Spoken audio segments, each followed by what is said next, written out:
Okay, so now this is part two.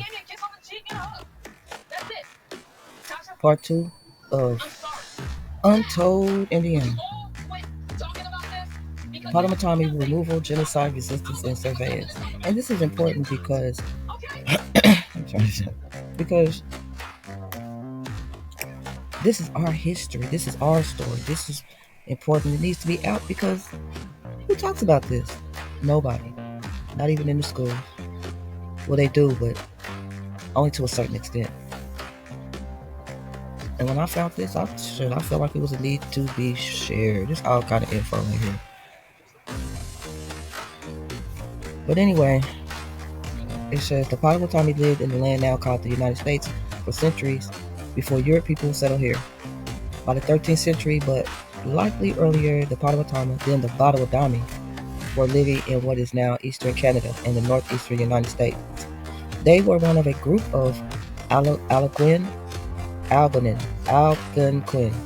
speaking tribes united with the Ottoman and the Owebi Chippewa into a collective called Nishinba, which still exists to this day. Over centuries, the Potawatomi migrated inland as their prophets had predicted, settling around the Great Lakes region. Potawatomi men fished and hunted deer, elk, and beaver. Potawatomi women maintained areas of cultivated crops, which have usually been referred to as gardens. But according to a historian and Professor Jeffrey Osler, these plots should be recognized as farms. Some of them were as large as 100 acres or more, surrounded by fences and producing bounties of corn, beans, pumpkins, and wheat. According to the Milwaukee Public Museum, in the winter, the Potawatomi lived in small groups coordinated with specific hunting territories. In the spring, they gathered in large villages for communal hunting and food production.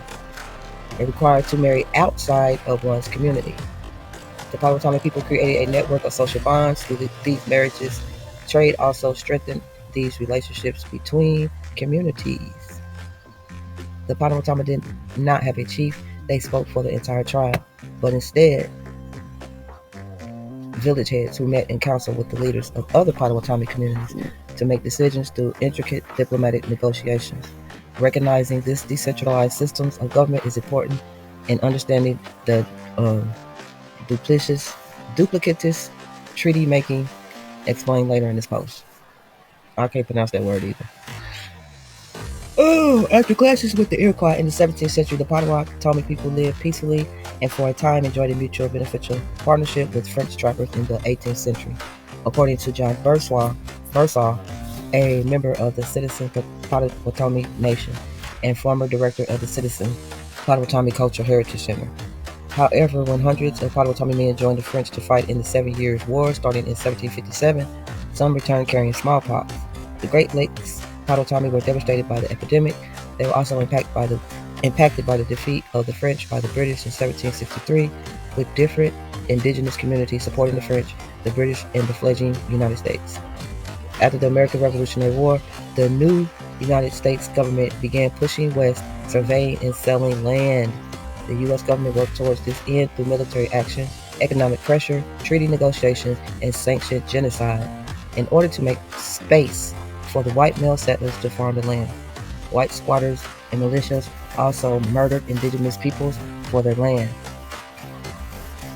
The Potawatomi resisted U.S. expansion in multiple ways. For example, they fought against the U.S.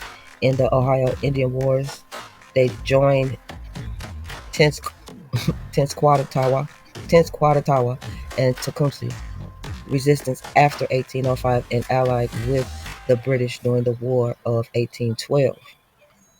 Many of the gains the Potawatomi made were lost after the British defeat when the Crown ceded its Midwestern lands in the U.S. By 1825, the state and federal governments were applying severe pressure on the Potawatomi to leave Indiana. The government systematically worked to extinguish Indian-held land titles negotiated through previous treaties.